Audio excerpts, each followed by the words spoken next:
ഹരേ രാമ രാമ രാമ രാമ രാമ രാമ ഹരേ ഹരേ ഹരേ കൃഷ്ണ കൃഷ്ണ കൃഷ്ണ ഹരേ ഹരേ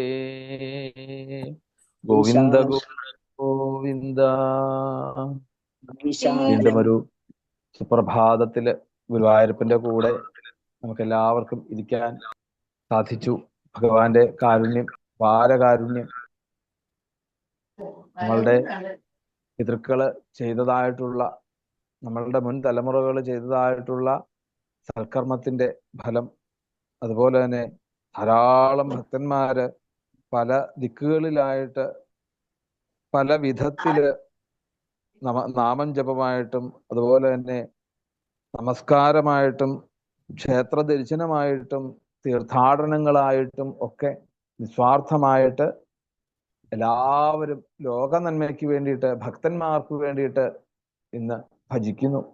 അവരുടെ ആ ഒരു അപാര കാരുണ്യം, സ്നേഹം, നിഷ്കാമമായിട്ട് കർമ്മം ചെയ്യുന്നതായിട്ടുള്ള ജ്ഞാനികളായിട്ടുള്ള ബ്രാഹ്മണര് അവരുടെ ആ കർമ്മത്തിലൂടെ, അവരുടെ സ്വഭാവത്തിലൂടെ, പെരുമാറ്റത്തിലൂടെ എല്ലാവരുടെയും മനസ്സിനെ സന്തോഷിപ്പിക്കുന്ന രീതിയിലുള്ള നിഷ്കളങ്കമായിട്ടുള്ള അവരുടെ ആ ഒരു പ്രവൃത്തിയിൽ നിന്നും അത് അനുകരിക്കുവാൻ തോന്നുന്ന മാതിരി, മാതൃകയാക്കുവാൻ തോന്നുന്ന മാതിരി ജനങ്ങളെ പഠിപ്പിക്കുന്നതായിട്ടുള്ള, ജ്ഞാനം പകർന്നു കൊടുക്കുന്നതായിട്ടുള്ള ബ്രാഹ്മണര് അവരുടെ അപാര കാരുണ്യം, സ്നേഹം, പിന്നെയോ എല്ലാ ലൗകിക ജീവിതങ്ങളും മാറ്റിവെച്ച് ലോക നന്മയ്ക്ക് വേണ്ടിയിട്ട് മാത്രം തപസ് ചെയ്യുന്നതായിട്ടുള്ള ഋഷീശ്വരന്മാര് അവരുടെ പല ദിക്കുകളിലായിട്ട് അവരെല്ലാ ലോക വ്യാപാരത്തെയും മാറ്റി ആ ഭഗവത് ചൈതന്യത്തെ മനസ്സിലാക്കിക്കൊണ്ട് ആ ആനന്ദത്തിൽ ഇരുന്നു കൊണ്ട്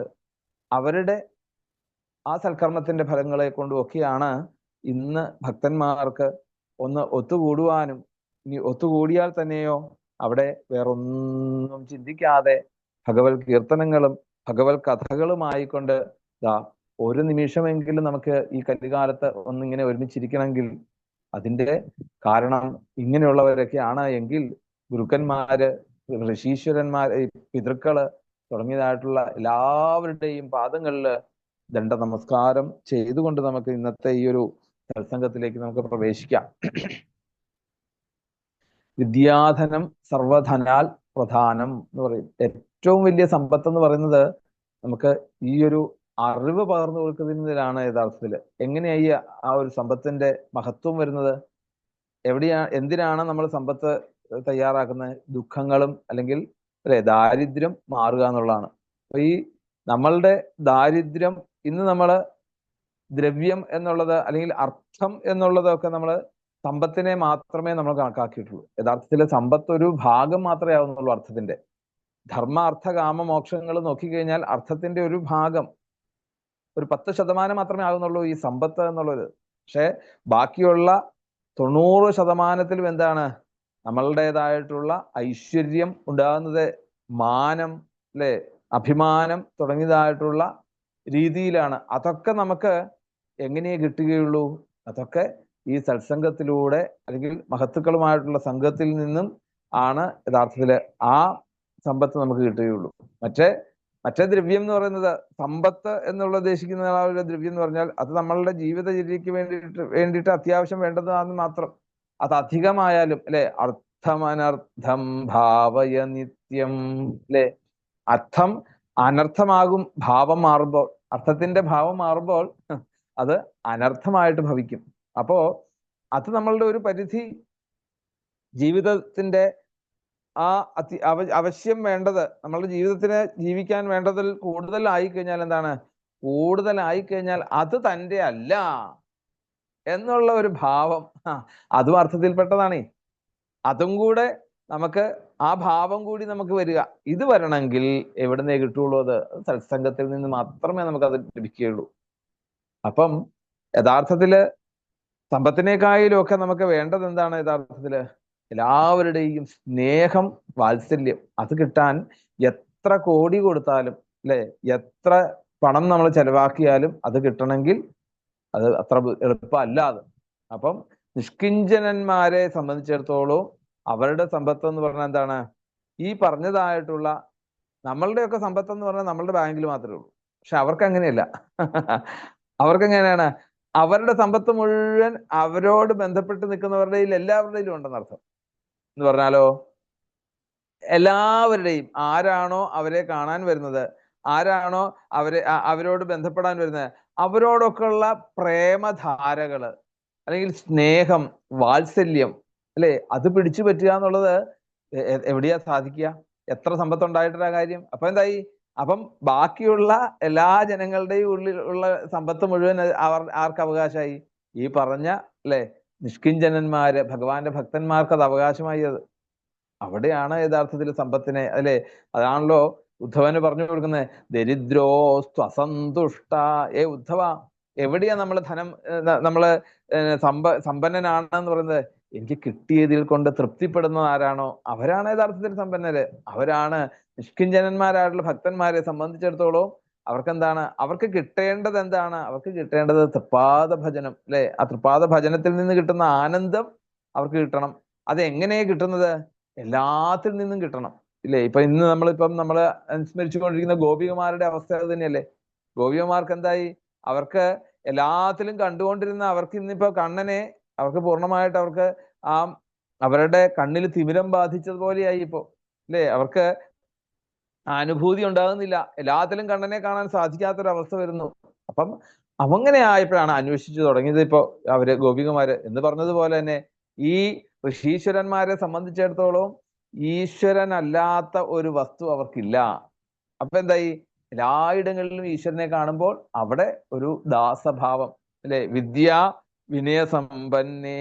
ഈ വിദ്യയാണ് യഥാർത്ഥത്തിൽ നമ്മൾ പറഞ്ഞത് വിദ്യാധനം സർവധനാൽ പ്രധാനം എന്ന് നമ്മൾ പറയാറില്ലേ?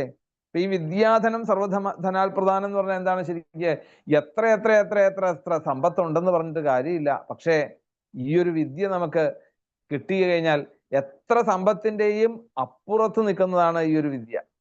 ഏത് വിദ്യ? ഈ ഒരു അറിവ്. എങ്ങനെ? എല്ലാവരിലും എല്ലാത്തിനെയും ഇഷ്ടപ്പെടുന്ന ഒരു മനസ്സ്, എല്ലാത്തിനോടും യോജിച്ച് നിൽക്കാവുന്ന ഒരു മനസ്സ്, അല്ലെ? ഇന്ന് നമുക്കൊക്കെ പല കാറ്റഗറി ആയിട്ട് നമ്മൾ തിരിക്കും, അല്ലെ? ഈശ്വരന്റെ അടുത്ത് പോകാത്തവരെ കാണുന്നത് ഇഷ്ടമല്ല, അങ്ങനെയൊക്കെ ഉണ്ട്.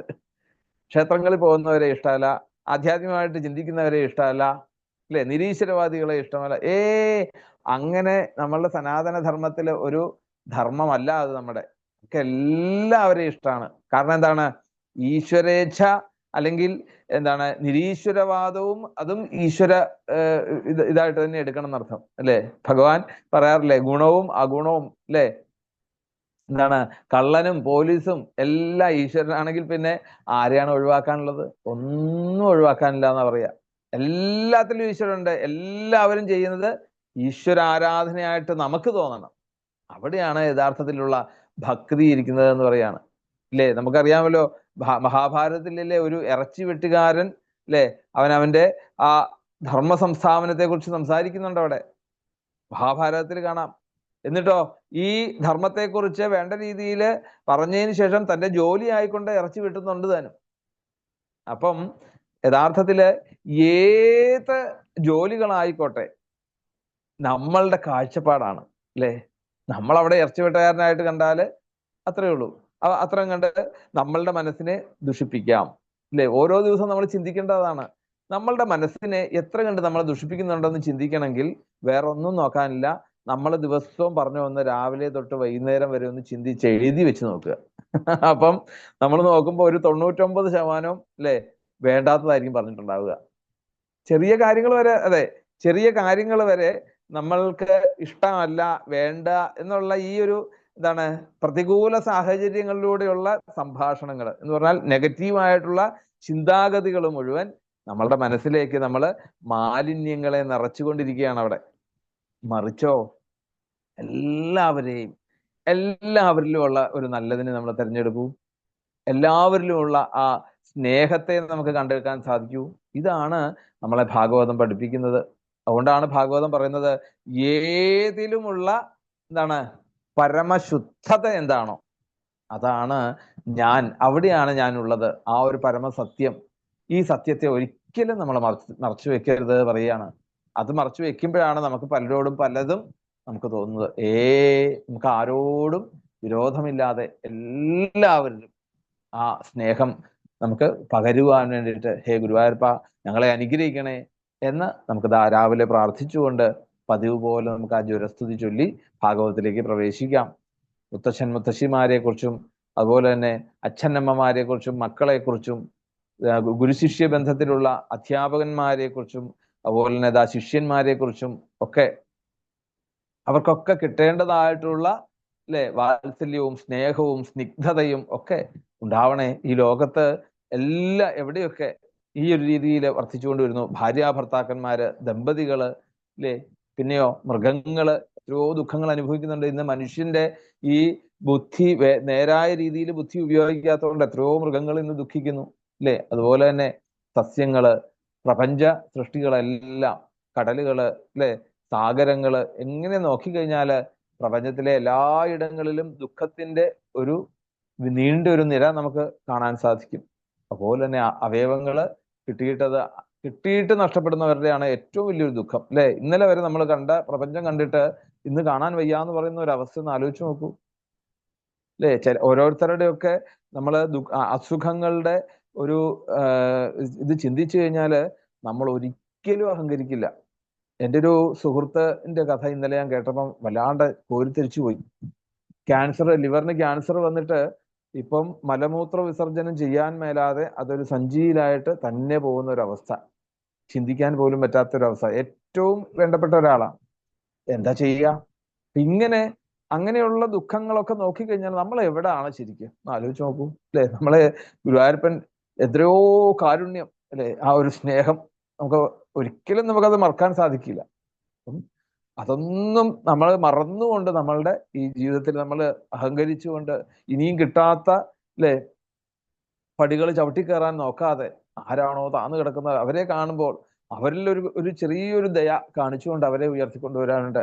വേണ്ട ഒരു നല്ല വാക്ക് പറയാൻ, ഒന്ന് ചിരിക്കാൻ നമുക്ക് സാധിച്ചാൽ ജീവിതത്തില് അതാണ് നമ്മളുടെ യഥാർത്ഥമായിട്ടുള്ള ധനം. അല്ലാതെ നമ്മൾ എത്ര വലിയ കെട്ടിടങ്ങൾ കെട്ടിയാലും വലിയ വലിയ ആർഭാടമായിട്ടുള്ള ആഡംബര കാറുകൾ മേടിച്ചുകൊണ്ട് നമ്മൾ ഘോഷമായിട്ട് നടക്കുന്നതിൽ ഒരർത്ഥവുമില്ല യഥാർത്ഥത്തിൽ. അതൊന്നും അല്ല ജീവിതത്തിലെ സുഖം എന്ന് പറയുന്നത്. അതല്ല സുഖം എന്ന് പറയുന്നത്. ഇങ്ങനെയുള്ളവരെ നമുക്കൊന്ന് കണ്ട് അവരോട് രണ്ട് വാക്ക് പറയുമ്പോൾ അവർക്ക് കിട്ടുന്ന ഒരു ആനന്ദം, അവർക്ക് ഈ തപിച്ചു കിടക്കുന്നിടത്തേക്ക് ഒരു മഞ്ഞുതുള്ളി വന്ന് വീഴുന്ന പോലെയാണ്, അല്ലെങ്കിൽ ഒരു ഐസ് കട്ട വന്ന് വീഴുന്നത് പോലെയാണ് ആ ചൂടനുഭവിക്കുന്നവർക്ക്. അപ്പം അത് നമുക്ക് ചെയ്യാൻ ഒരു മനസ്സ് ഹേ ഗുരുവായൂരപ്പ ഉണ്ടാവണേ, ഉണ്ടാക്കി തരണേ എന്നുള്ള ഒരു ഭാവമാണ് നമുക്ക് വേണ്ടത്. എല്ലാവരും ഈ ഒരു ഭാവത്തില്, ഈ പ്രപഞ്ചത്തില് എവിടെയും ദുഃഖം ഉണ്ടാവരുതേ ഗുരുവായൂരപ്പ എന്നുള്ള ഒരു ആർദ്ര ഭാവത്തോടു കൂടി ഒരേ സ്വരത്തില് പതിവ് പോലെ ജ്വരസ്തുതി ചൊല്ലി ഭാഗവത്തിലേക്ക് പ്രവേശിക്കാം. ജ്വര ഉവാച. അപ്പൊ വന്ദന ശ്ലോകം വേണ്ടേ? വാഗീശാദ്യ സുമനസ സർവധാന